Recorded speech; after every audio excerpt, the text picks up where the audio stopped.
Hi friends, நம்ம பார்க்க போகிறது குளவி. குளவினாவே பயம். இதுக்கு காரணம் நிறைய ரீசன் இருக்குது. கடிச்சா வலிக்கும். இது எல்லாமே ஒரு பக்கம் இருந்தாலும் அது கூடு கட்டுற சிறப்பு தனிச்சிறப்பு. அதை பற்றி மட்டும் இப்போ பார்ப்போம். வீட்டில் குளவி கூடு கட்டுறதை பார்த்துருப்போம். அப்படி கட்டும்போது அது என்ன பண்ணுது அப்படிங்கிறத இப்போ பார்ப்போம். குளவி கூடு நுண்ணிய துகள்களான காற்று மட்டுமே போகக்கூடிய துளைகளால் மட்டும்தான் ஆனது. வேறு அதுக்குள்ளே எதுவுமே இருக்காது. போல இருக்கக்கூடிய அந்த கூட்டுக்குள்ளே குளவி இனங்கள் வெட்டுக்கிளி, பாச்சான், புழு போன்றவைகளோட சண்டையிட்டு அதை அறமயக்க நிலைக்கு கொண்டு வந்து அதோட உடம்பு மேலே தன்னோட முட்டைகளை இட்டு அதை அந்த கூட்டுக்குள்ளே இழுத்துட்டு போய் வச்சு அதோட குளவிக்கூடு மண்ணால் மூடிடும். உடம்பு மேலே இருக்கக்கூடிய முட்டைகள் உயிரினங்களாக உருமாறி அந்த பூச்சி இனங்களை சாப்பிட்டு கூட்டை உடைச்சி கூட்டை விட்டு வெளியேறும். அந்த கூட்டுக்குள்ளே அந்த பூச்சிகளும் அந்த முட்டை மட்டும்தான் இருக்கும்.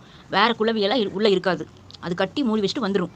இந்த பூமியில் இருக்கக்கூடிய ஒவ்வொரு உயிரினமும் தன்னோட சந்ததியை மண்ணில் புதுப்பிக்கிற பணியை தான் முதல்ல செய்யுது. குளவியும் அது மாதிரி தான் செய்யுது.